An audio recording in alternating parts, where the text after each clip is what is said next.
Shalom from Israel, I'm Ariel Ben Abraham. This week we read Parshat Shelaj. It is important to highlight the fact that this parasha is indeed a turning point in our relationship with Hakadosh Baruch Hu, with God.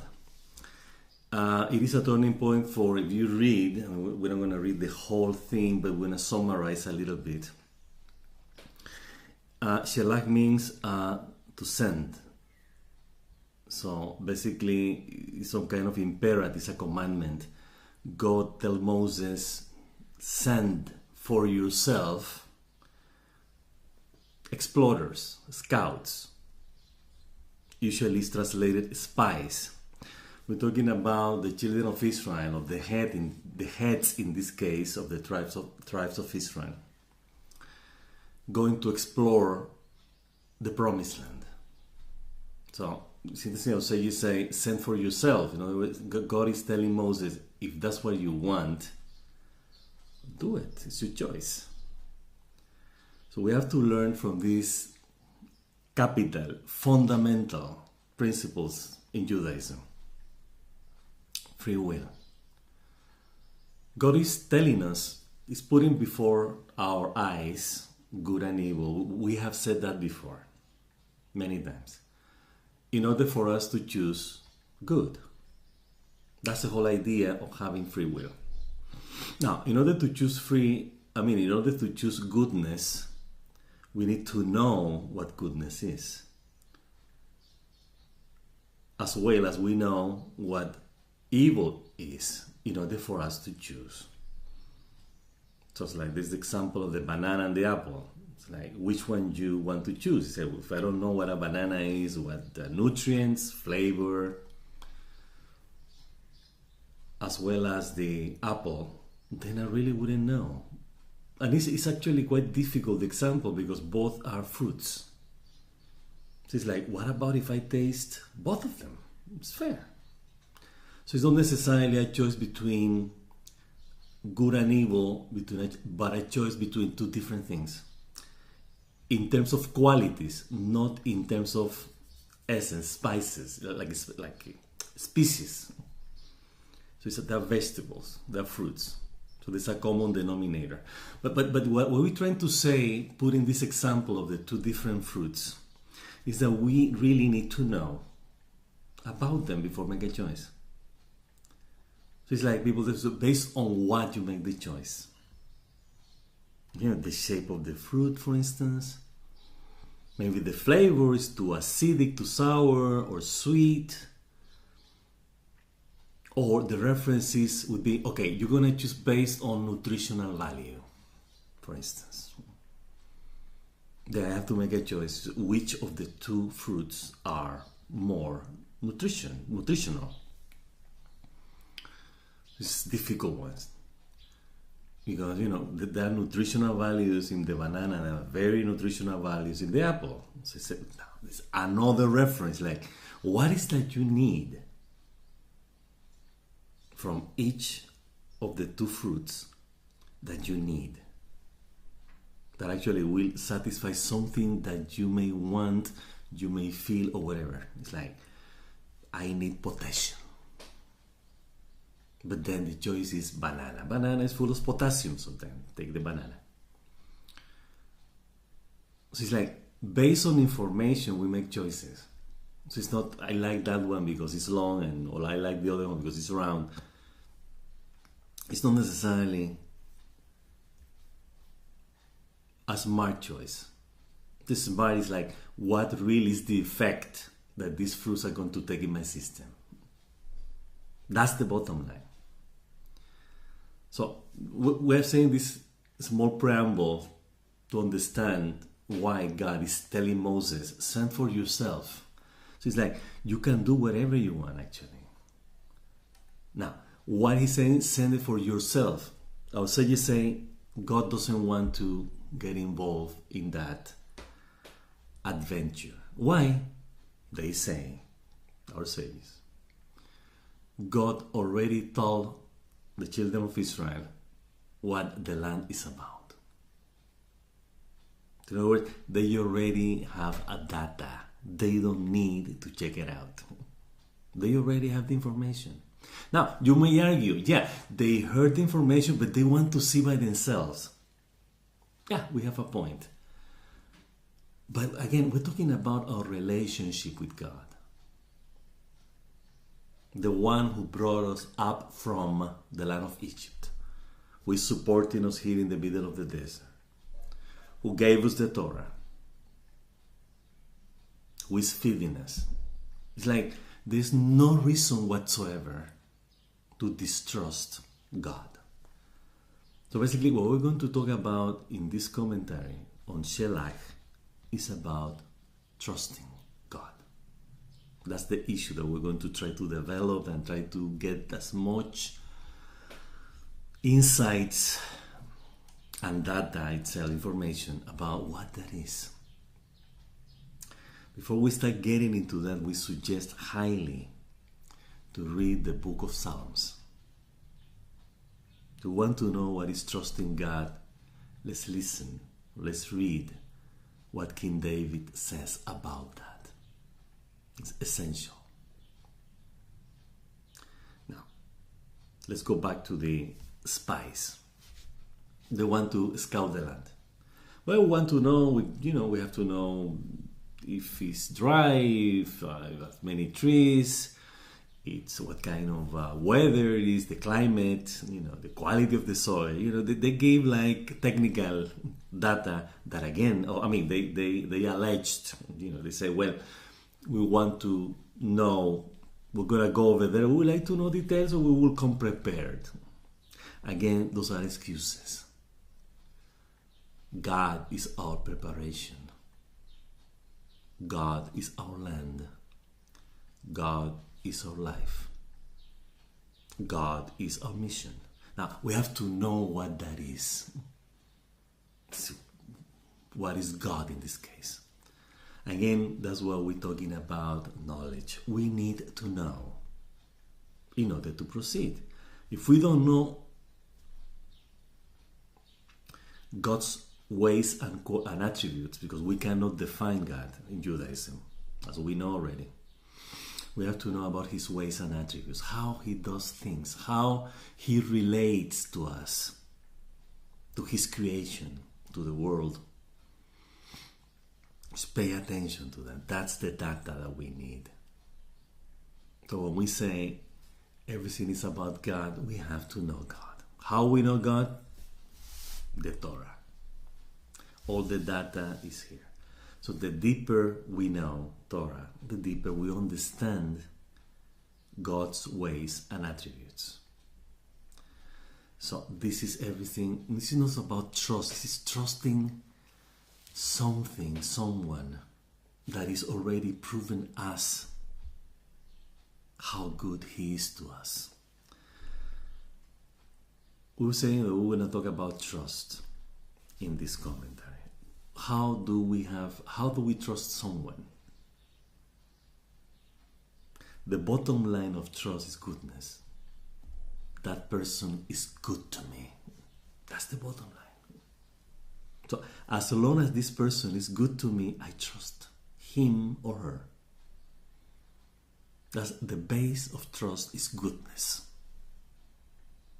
Why? Because if the person is not good to me, obviously, I don't want to trust the person. This person is trying to hurt me. This person is trying to take advantage of me. Then we know that we base our trust in goodness. Now, from where goodness comes? From God, because God is good. As King David reminds us all the time, Odu Hashem ki tov ki olam hasdo. Let's give thanks to God because He's good. His loving kindness is eternal. So, that's our trust. It's like, let's put it this way, and this is a fundamental message that we want to give. Let's say that God is the air. It is. We cannot live without it. We can't. Now, should we worship air? No. Just an example. So we have to really reflect on our relationship with God. It's not about that people tell us, oh, King David says that God is good, so what? That's his view, which is true. This is David Amelech's views about God. Do we read the whole books of Psalms? Is his relationship with God. It's like, I'm not King David, so why should I trust God? Good question. Now, the problem is, do we, or this person that is questioning, trusting God, does this person believes in God? If he doesn't, then there's nothing to discuss with this person. Now, if the person believes in God, then you have to know who is believe. I mean, what is the belief about? I believe in God, so what's the point of believing? Believing what? So based on this belief, it's like the air is my sustenance, my vital sustenance, which comes from God. Then I trust God. How we are not going to be able to trust the air that we breathe? It's impossible. So it's interesting to get the conclusion that if God made the world, created the world, and the air, and life, and the air that sustains life, and we trust every second our bodies because they're breathing the air that keeps us alive. In conclusion, we have to trust God. We have no choice. How am I going to trust the air that I'm breathing? It's there. When it's not there, we look for it. That these crowded places, I need to get out to get some fresh air. The analogy is perfect. Believe me, it is. So let's reflect on that. It's like, what is that I need to know? It's like I was created by God. I depend completely on Him. He gave me information, He gave me life, He gave me whatever, everything that I am. Why I don't trust Him? It's a good question. So this is all this reflection about trust is what we're going to trying to understand what these people, our ancestors in the desert, were doing. It's like, why these people are doing this? And there's a big difference between them and us, and between then and now. They were actually before God. God was with them all the time. They could feel, it was tangible. So we know that God is here. It's the tabernacle, it's the man, it's the cloud protecting us, it's the column of fire. God is with us. Now, in this case, the trust is about themselves.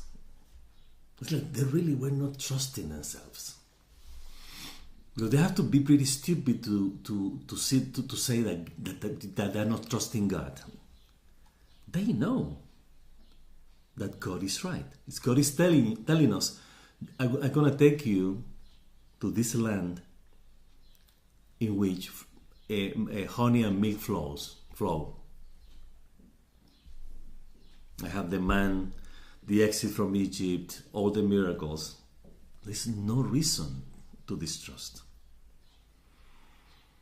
Well, actually, what they were trying to do is like the curiosity came out of what is exactly the change between where we are now in this ideal setting called the desert with God in Sinai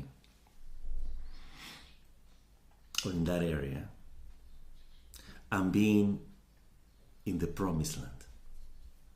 That was basically the reason why these people wanted to see, it's like, what's the difference between, I mean, God is not going to be with us in that land, but he said the land is good, but we want to know. It's like, there was literally a comfort zone. It was air conditioning in the middle of the desert with this nice, cool cloud, protection at night with a column of fire. No wild animals, no snakes, no scorpions, nothing like that. Man was feeding us.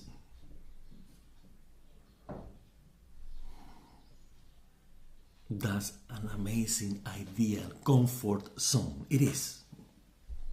It wasn't. It is indeed. Just being with God is our comfort zone. Must be our comfort zone. That is the meaning of this desert, journey in the desert situation. Like, I'm gonna tell you what comfort zone is, says God. I'm gonna put you in a situation in which you're gonna be really in comfort. So these people are going to say, are we going to get out of this comfort zone and go to a promised land? And yeah, he says that he's nice. We want to know if we're going to continue this trend of comfort in the land. So they knew, beforehand, they knew that the promised land had to be worked on. We have to plant, we have to get the rain, we have to set up a society, a government. So the works to do. We have physical needs, we don't want to have the manna anymore. It's like, what is being in the real world, out of the comfort zone? So ultimately, it was not a matter of distrusting God. Yes, it is. Actually, it is. But what I'm trying to say is that the issue here is not, I'm going to go to the promised land to see if God is right or wrong. Some of our sages see it that way. Really. That's why I'm saying that we, in this commentary, we don't approach it that way, particularly. These people were smarter than that. So the real issue was, we know that out of our comfort zone, we're going to have issues here. We're going to have problems. Oh, yes. We have to conquer 7 nations who are waiting for us to fight against us.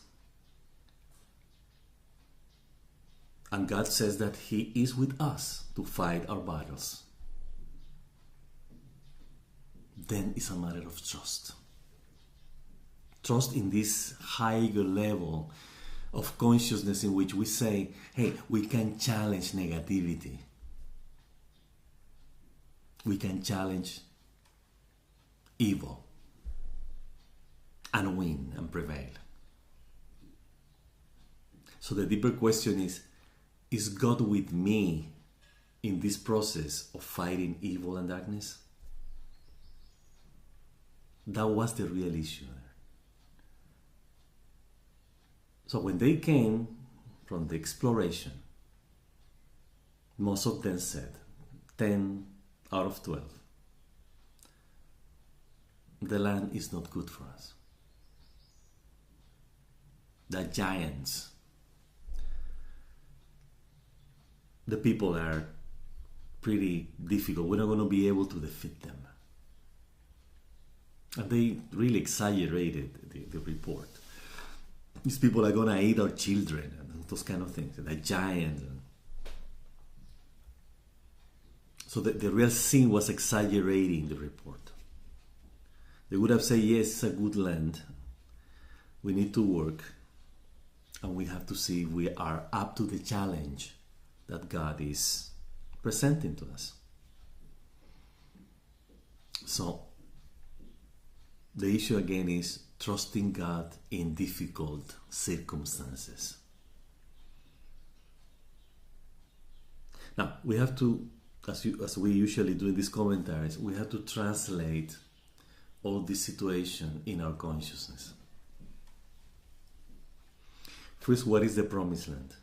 We have said many times in these videos, many times in the blog, It's the good life. The life that is good. That's the promised land. Why? Because we are with God. That's our promise. God is our promised land, actually.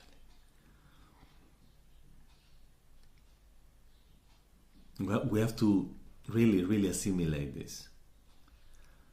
Now, what are the nations occupying the land? The negative tendencies in our consciousness. That's what they represent. See, indeed, there were 7 people. The Torah is telling us there were people of bone and flesh living there, evil people. Yeah, but again, we have to translate that into our consciousness. Who are these people? What are those negative traits and qualities and tendencies that they represent? And we mention them often in our blog and in our video. We're going to do it again. Envy, wrath, pride, the negative pride, lust, indolence. Indolence is like I can do it, but I won't. It's like negligence. In this case, self-negligence. And negligence, obviously, to others. Indifference, which is some kind of negligence, but indifference is a little deeper, worse.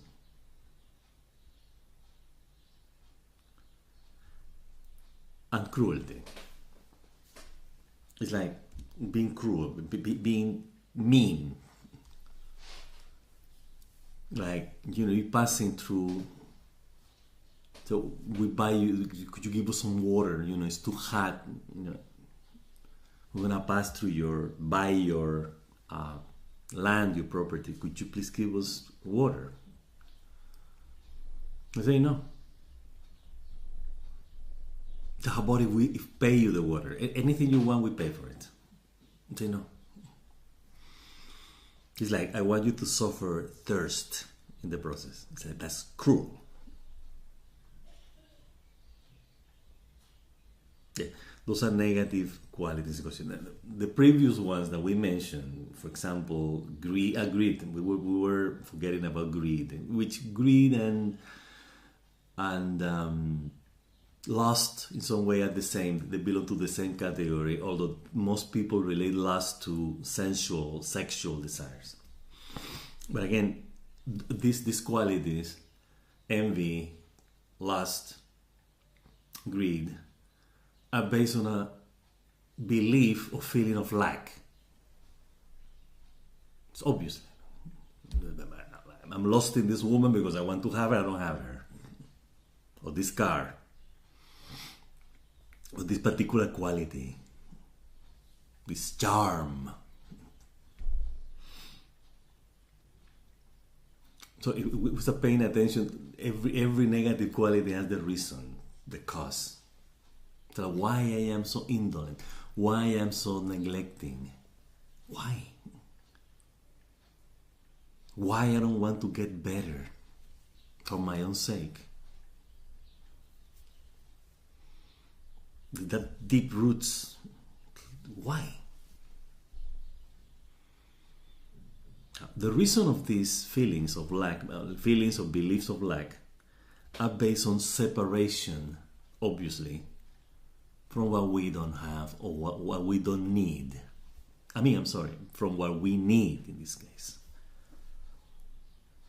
So it's like, the moment I'm separated from that car, that woman, whatever, that quality, I feel envy, I feel greed, and I feel lust. So it's like, if I have so and so, I don't need to envy anybody. I'm fine. I'm happy with my lot.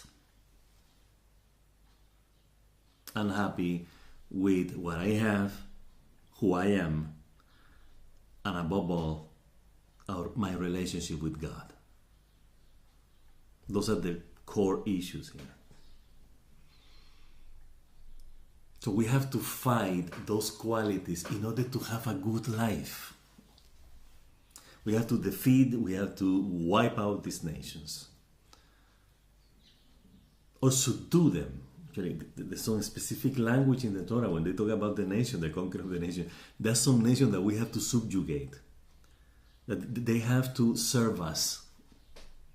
And some of them that we have to eliminate completely. Cruelty, for instance. That nation had to be wiped out. The Amori. Wipe out completely. But are others, as we have said, lust, for instance, greed, pride. This is nothing wrong with being pride. We have to be proud about the good things. Like being proud in a positive way. So I'm proud of my relationship with God. I'm proud of the goodness. I strive to do every day. It's an effort that I'm making. I see that my seeding is giving fruits. I'm proud. It's a good pride. It's not I'm above everybody, I'm better than anyone. That's not what we're talking about here. I think that you understand what we're talking about here. Last, the same thing. We have this craving, this desire. We want to eat the world, we want everything.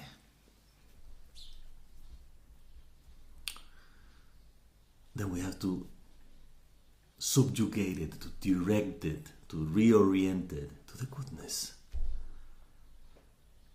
Sometimes we quote Mae West, this movie star from the 20s, 30s, 40s.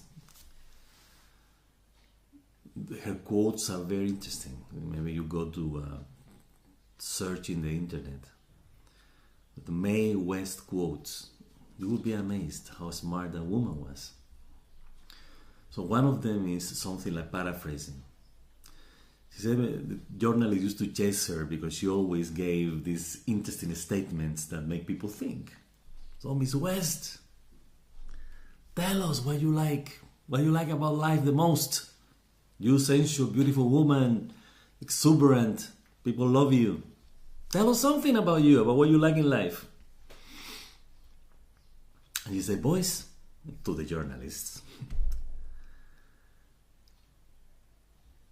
I will tell you something. If I like something that is good, I like too much of it. It's like this woman couldn't settle with something good. It's like, I want too much of it. It's like the amount that she will like to have about something that is good, that for her is good, in her evaluations, I want too much of it. We're smart.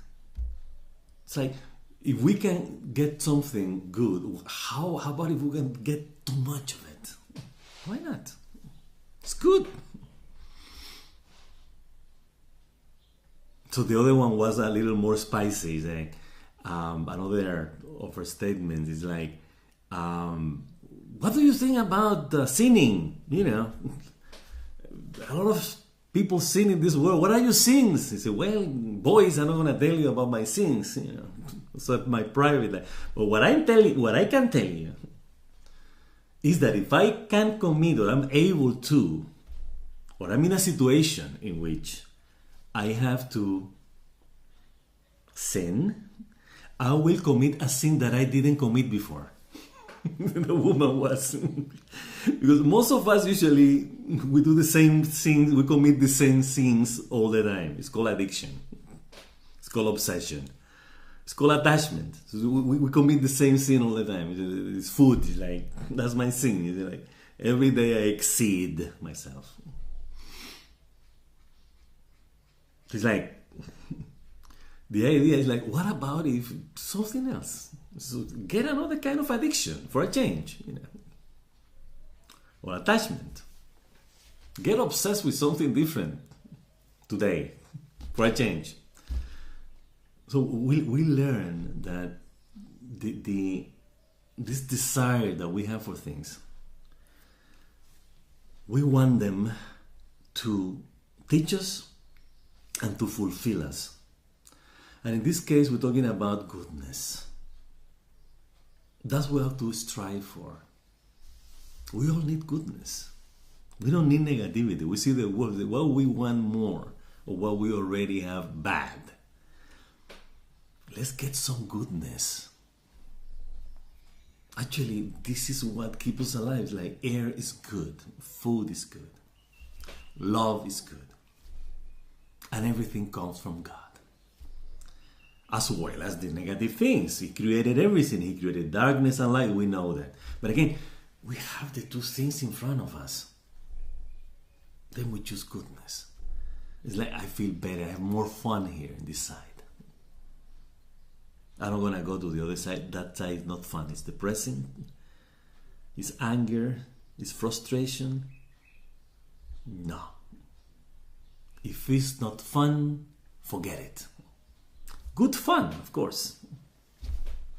So if it's not good, no way. Now, let's go back to the story of the spies. It's about trusting God. It's like, yeah, these people are, this is my lust, my indifference, my greed, my haughtiness. But difficult. I cannot defeat the bigger than me. I'm like a grass, they say the Torah. It said in the Torah, we were like grasshoppers compared to these giants. See, I'm a grasshopper compared to my lust. It's bigger than me. Bigger than me. It's like an idol that the moment that I see a beautiful body, man, woman, whatever the person is, I just fall down to that idol. It's bigger than me. It's like it's a God. It's more powerful than me. Then we have to ask for God's help. It's like you have to fight our battles.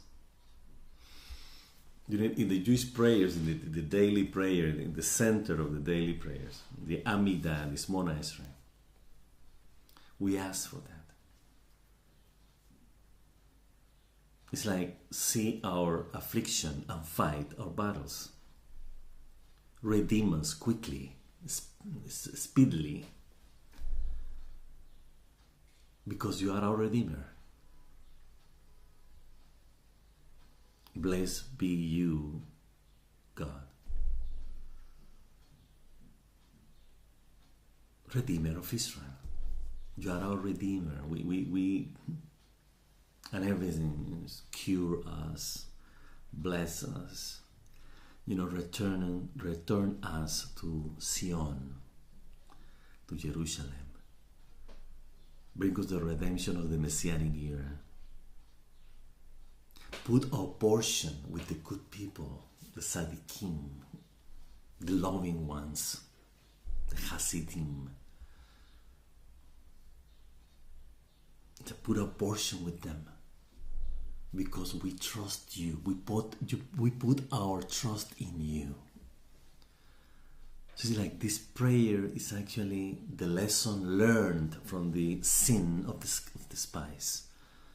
It's like we know that you are our Redeemer now. We learned the lesson. Then please redeem us. But again, we have to trigger that redemption by start doing the opposite of what doesn't make us redeemed. Just like in other words, if my hell, my captivity is being envy, like I've envious, envy is my sin. My captivity, my exile. I'm exiled in envy. I'm an envious person. have to start being generous. I have to start building a consciousness of abundance and plenitude, fullness. It's like I'm full, my cup is full. As King David says, you have anointed my head with oil, my cup is full. It's like, I don't need anything. You gave me everything. You give me understanding. That's the anointing. Yeah, it's also the anointing for a king because he was king, yes. But also we have to understand this oil as the enlightenment, the oil that we need in order to light up our consciousness. And then our cup is full. Psalm 23, by the way, that we read on Shabbat. So let's start taking all these experiences of life, this being outside in the world, outside of our comfort zone. It's as long as God is my fullness, my plenitude, I have nothing to fear. He will fight my battles. So this is about trusting God. But of course we trust more money than God. And we trust actually more ourselves than God. Now we say, how come that we're not going to be able to trust ourselves? Of course, we have to. It's essential to have self-trust. But self-trust on what? Who are we that we trust ourselves? What are our qualities? What are our attributes? What are our traits? That we trust ourselves. It's like, trust my goodness. I trust my loving kindness. I trust my generosity. I trust my judgment. I trust my common sense.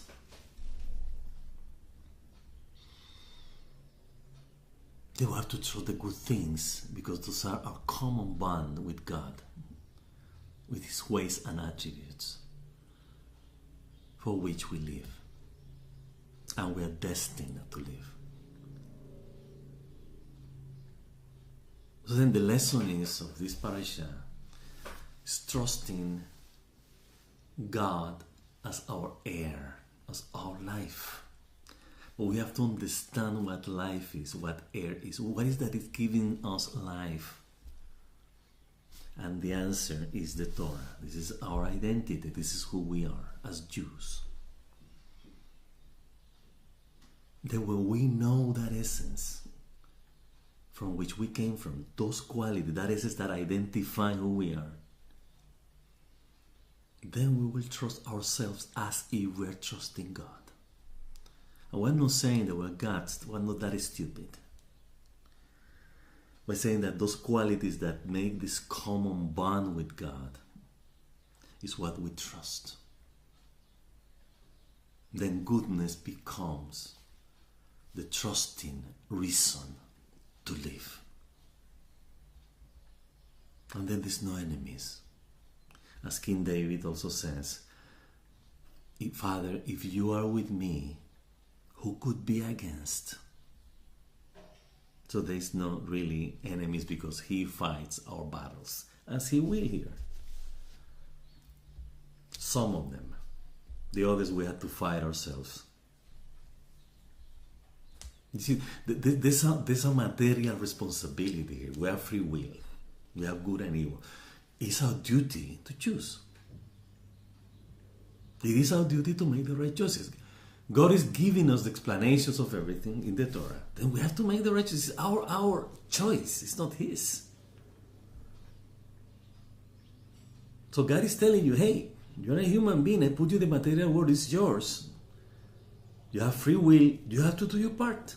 I cannot do everything for you. What would be the point that God is doing everything for us? Give me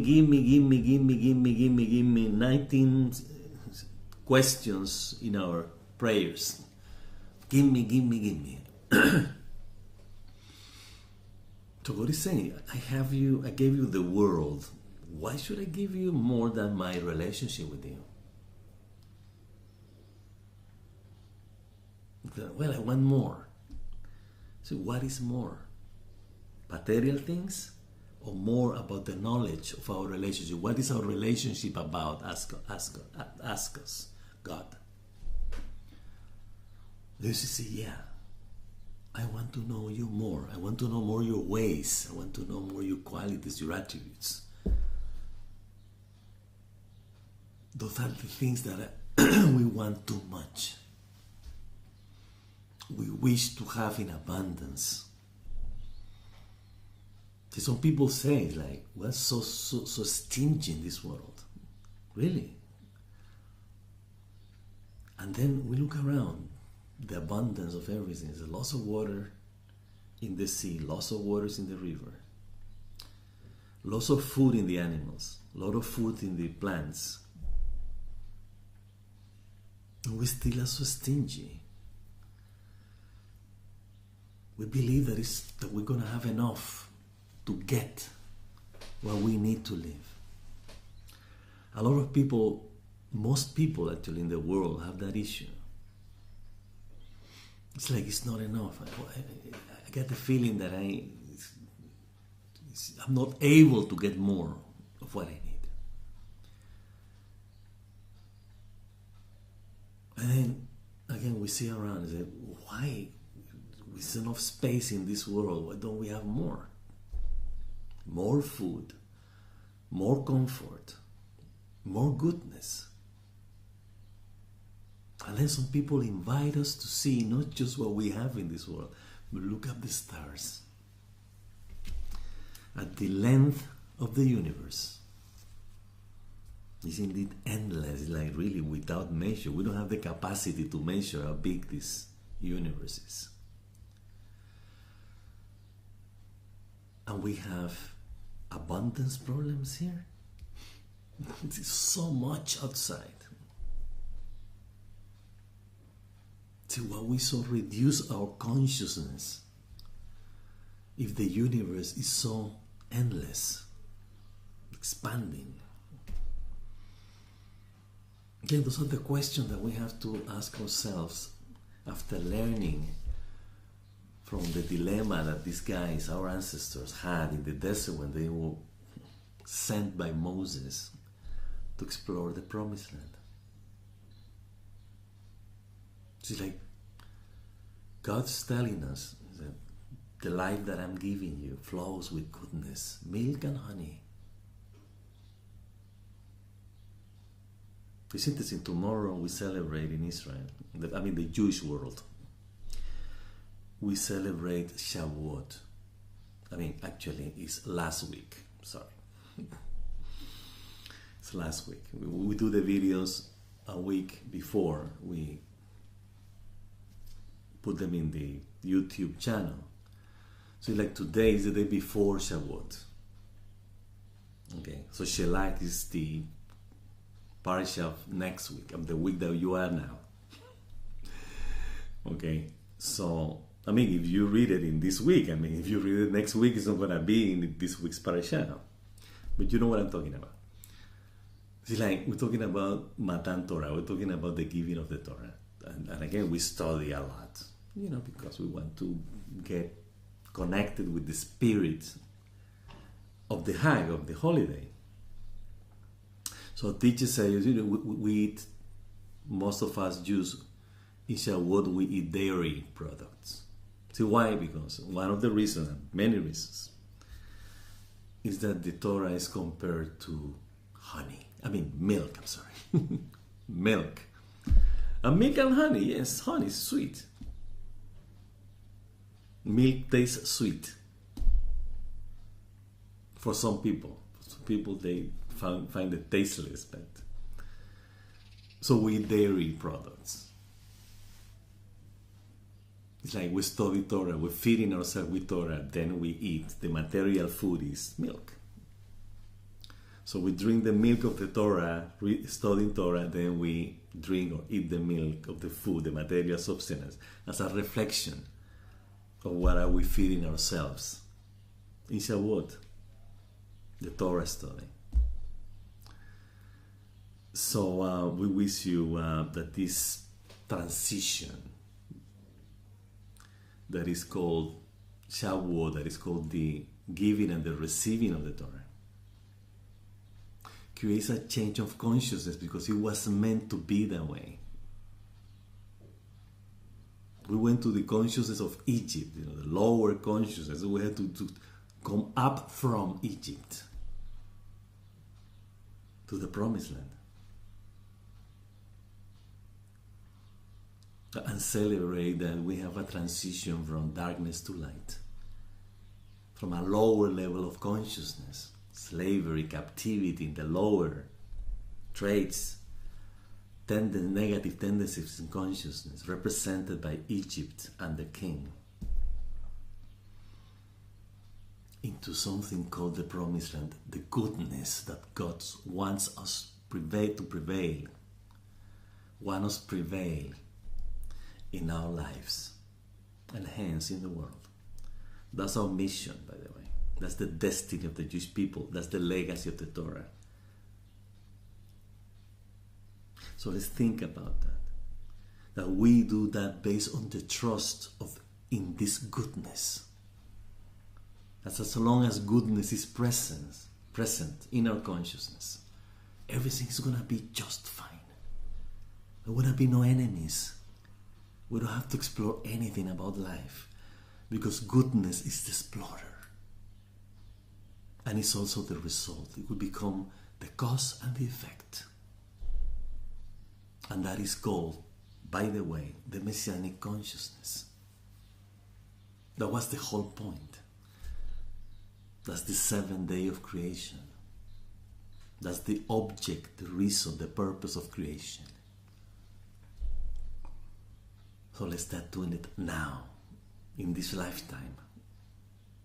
That's what we came here to learn, by the way. It's goodness. We are living in this world to experience goodness in a concrete way called the material world. Not in a cave, not in full meditation somewhere in nirvana, wherever. In this life, in this world. So, we wish you an amazing, blessed rest of the week, full of inspiration and above all connection and trust in God's will,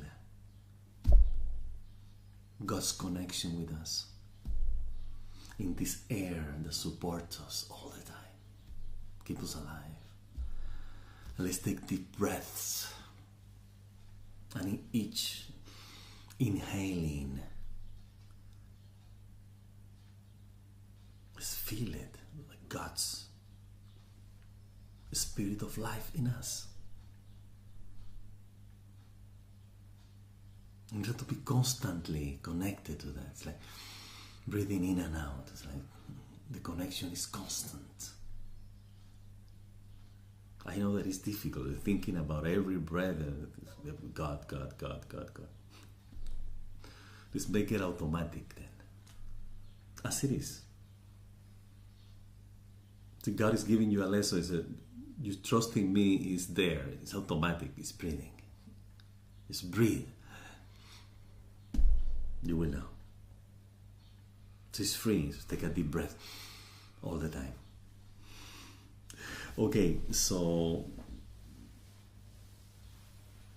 we wish you Shabbat Shalom, and we see you next week.